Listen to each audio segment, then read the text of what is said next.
A big part, or maybe the biggest part, of what makes psychotherapy have the potential to be such a beautiful thing in someone's life, to really help someone grow and change, is confidentiality. Meaning, what they tell to the therapist will not be shared beyond the therapy office. The therapist is bound by confidentiality. Whatever happens in this office stays private. It stays in this room. And the confidentiality is sacred. And that's very, very hard for a therapist. Sometimes it's hard to hear very painful, difficult, scary things, emotionally overwhelming things. And to keep it to oneself. I was a therapist for 10 years. I heard tons and tons and tons of stuff that was not easy to hear. The kind of stuff that if a lot of people hear, ooh, I don't want to hear anymore, too much information, or this is scary, overwhelming, gives you bad dreams, can make it difficult even to want to listen to more information. That's part of why the job of a psychotherapist is so difficult, to just really sit and listen, to be there for someone when they are sharing things that can be pretty extreme, very overwhelming, so private, so intimate, scary, perverse, illegal even. Well, having also been a psychotherapy client, I loved confidentiality. It, for me, is what allowed me to feel safe to talk about myself in psychotherapy. However, I didn't really trust my therapists so well. I didn't trust that they weren't talking about what I was telling them with other people. And I think I was wise to not trust them. Then I became a therapist. I worked in a lot of different contexts, worked in community mental health clinics, worked for a while in a mental hospital, worked for the last 6-7 years in private practice. And so I got to explore the subject of confidentiality from the perspective of a therapist from different angles. And what I came to realize is, although more than ever, the longer I became a therapist, the more I passionately fought for confidentiality, believed in it, held it to be a cornerstone, if not the cornerstone of psychotherapy. I saw how the mental health field actually doesn't take it that seriously a lot of the time. They don't admit that. They don't come right out front and say that. Most therapists don't come right up front and tell their clients, these are the limits of confidentiality, and there are lots of limits. Maybe they'll give them a little lip service, the limits, but really, it's something to really be aware of as a psychotherapy client going into therapy, because people can get burned really badly if their confidentiality gets broken. Basically what it is when confidentiality gets broken, that is a betrayal on the part of a therapist. And the mental health field often says that that is okay. So let me talk about some of these limits. Well, probably the most overt, obvious big one that some psychotherapists even go up front and tell their clients because it's part of the rules, it's part of the code of ethics of being a therapist, is the subject of suicidality. When a psychotherapy client has suicidality, is thinking about killing him or herself, wants to kill him or herself, has a plan, has intent, and that's how the psychotherapy field grades the intensity of suicidality. Is there suicidal ideation, meaning just thoughts and feelings about it, musings about suicide? That's the lowest level. Then there's, do you have a plan? Do you have a way in which you're going to kill yourself? And then, do you have intent? Are you going to go for it? Are you really going to do it? Is this person really imminently suicidal? Are they really at risk of taking their own life? And therapists are tasked with trying to figure that out, trying to make sense of it, trying to determine, is this person really a danger to himself or herself? And if the psychotherapist determines that there is a real risk of the client killing himself or herself, he is required, the therapist, he or she is required to break confidentiality, meaning to do something about it, to put this person in the hospital, to call 911, to tell a supervisor, to do something, call the police, to do something to stop this client from killing him or herself. And while what I've seen is most psychotherapists actually argue that this is a good thing, I personally don't, and I'll tell you why I don't. While most psychotherapists argue that it's a good thing, the code of ethics says it's not just a good thing, it's a necessary ethical thing. All the professors that I ever had when I was a social work student all said, this is important, you have to do this. All my supervisors believed in breaking confidentiality. If someone was really a risk, if the therapist determined this person was a risk to him or herself, why do I not believe in that? Well, the main reason is I have just personally witnessed so many examples of psychotherapists being anxiety-laden, being terrified of someone killing themselves, being so afraid that someone's going to kill themselves, and not just afraid for the client's sake, but afraid for the therapist's sake. Oh, if somebody kills him or herself, I'm going to get in trouble. If a client of mine has a suicide attempt and I don't do something about it, I'm going to get in trouble. I'm going to be liable. I could lose my license. I could lose my job. I could get sued. I could feel bad. I could feel guilty.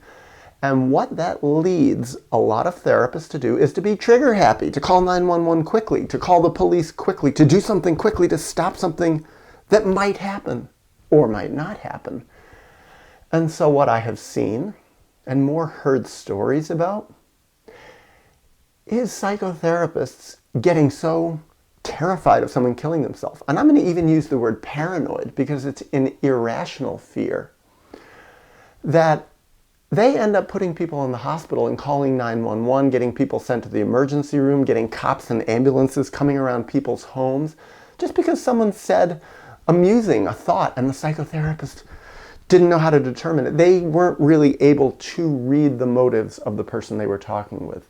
And a lot of times people come to psychotherapy and they talk about how they're feeling. And guess what? What I learned as a therapist by listening to, hundreds and hundreds of people over 10 years, 15,000 psychotherapy sessions with hundreds of different clients, is that at some point in the psychotherapy, probably most clients experience some degree of suicidality. Suicidality in this modern crazy world, with so many people being traumatized, so many people being confused and in impossible situations, difficult, confusing situations, not knowing how to move forward, feeling suicidal, it's kind of normal, especially in psychotherapy when people are being the most bluntly honest.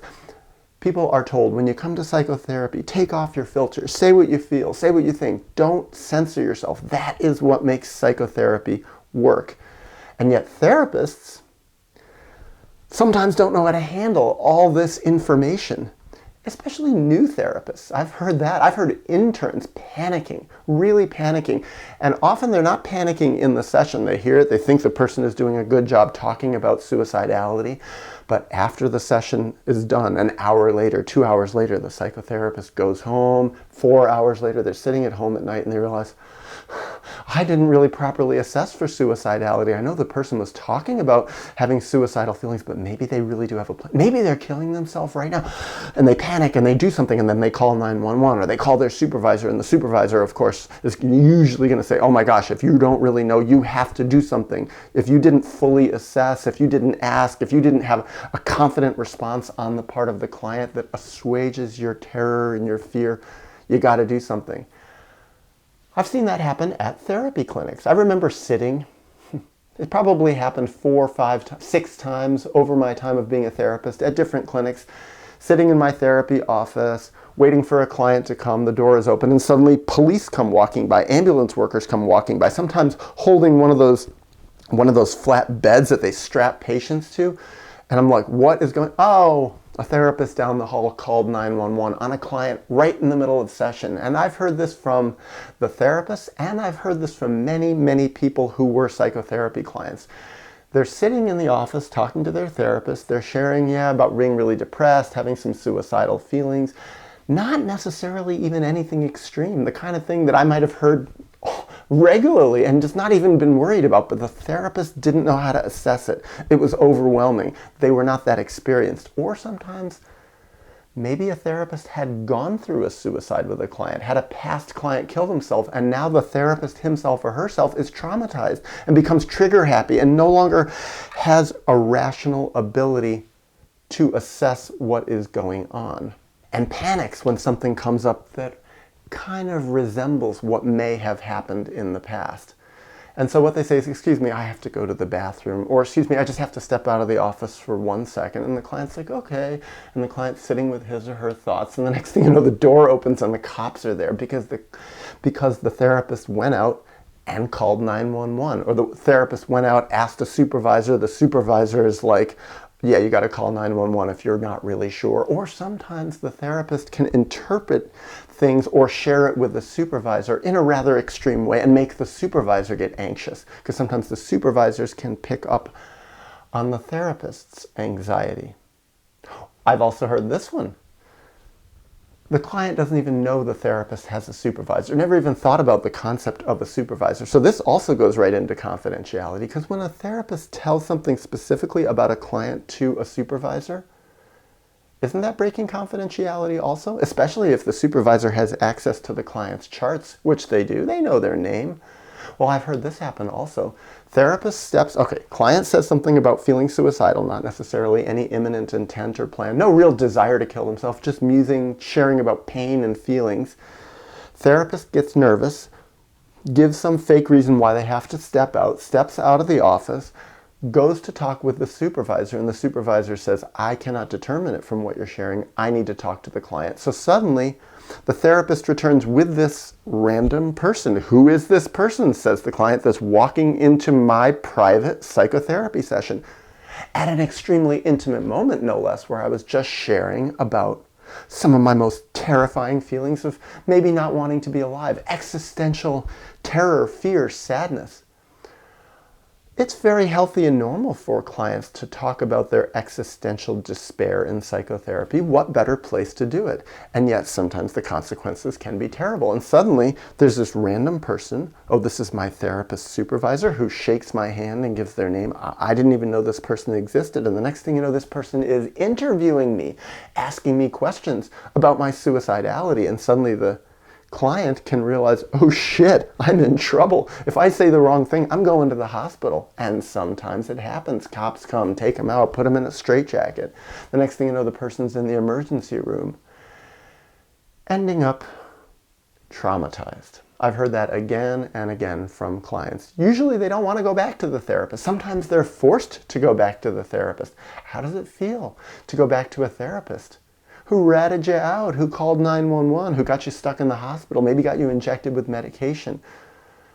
Not fun. Now, to argue it from the flip side, well, maybe it is the job of a therapist to prevent suicide, to get someone to go to the hospital. Well, I say, I never called 911 on anyone. And I heard tons of people talk about having suicidal thoughts, having suicidal feelings, having plans, and sometimes even having intent. People who would be considered imminently suicidal.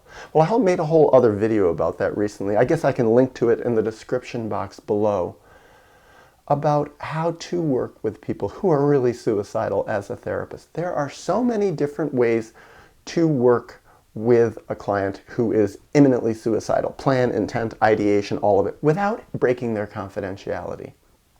I'll be really quick. You can see the person a bit more.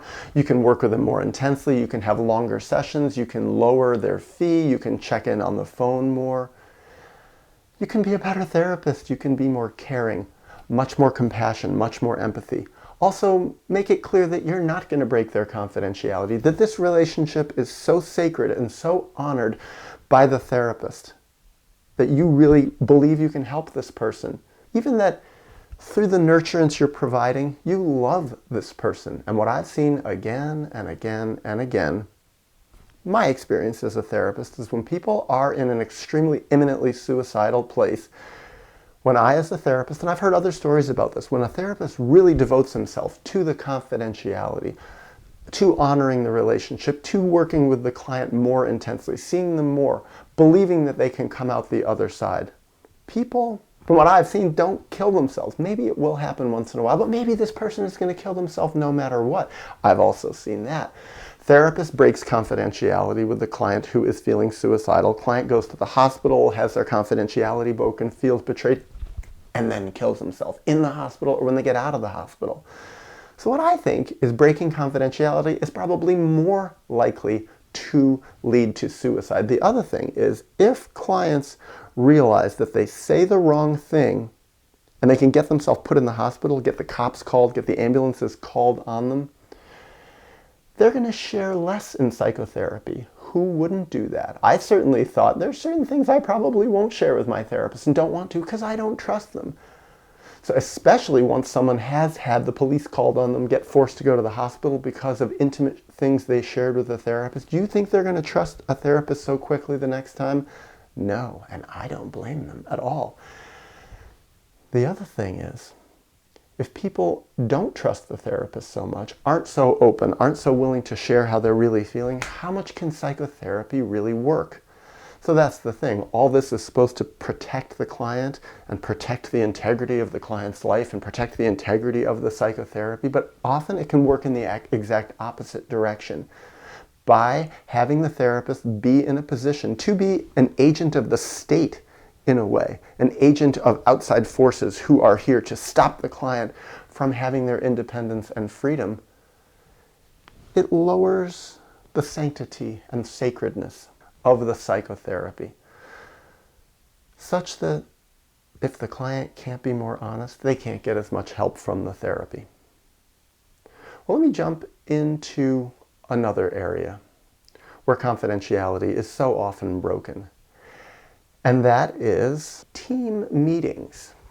Happens in therapy clinics, but it happens way more in mental hospitals, where you get the entire team together. You can get 20, 30 staff members talking about a client, a patient, who everybody knows who they're talking about. They're using their name, and they're talking about their most personal information. I talked about this quite a bit in a video about why I didn't like working in mental hospitals.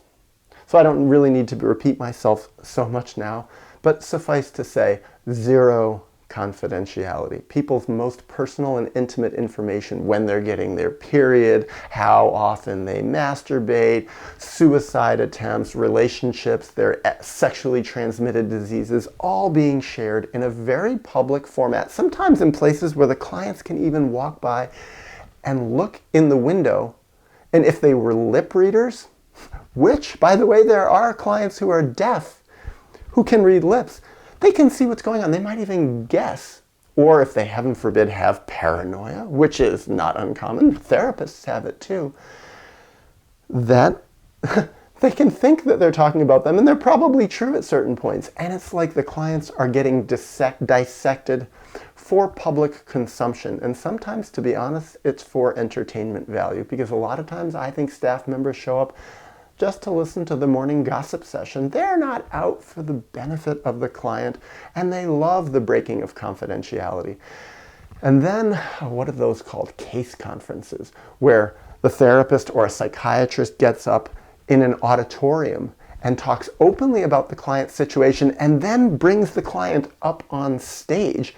So an audience, sometimes of just people who work in the hospital, or maybe people who just snuck into the audience, are listening to the breaking of confidentiality while the patient's sometimes sitting there, being interviewed, having their personal life analyzed, or sometimes they're told to leave. They share their identity and their face, and they're standing there in a pair of pajamas or sitting there in a pair of pajamas. Then they get sent back to the ward, knowing that everybody in this audience is going to listen to a dissection and analysis of their life, of their most humiliating and private things. And this is considered okay. This is considered good teaching. This is considered, we're breaking confidentiality, though they don't use that word. We're sharing this person's personal information because it's a teaching hospital to help other clinicians learn, even though maybe it's just the janitor of the hospital sitting there. Maybe it's the cook in the hospital. Maybe it's a stranger who managed to wander in or get invited in just to listen to all this personal stuff. So it makes me really wonder, how in the world, in school, could they tell us that confidentiality was sacred when the field itself so often treats it as not sacred?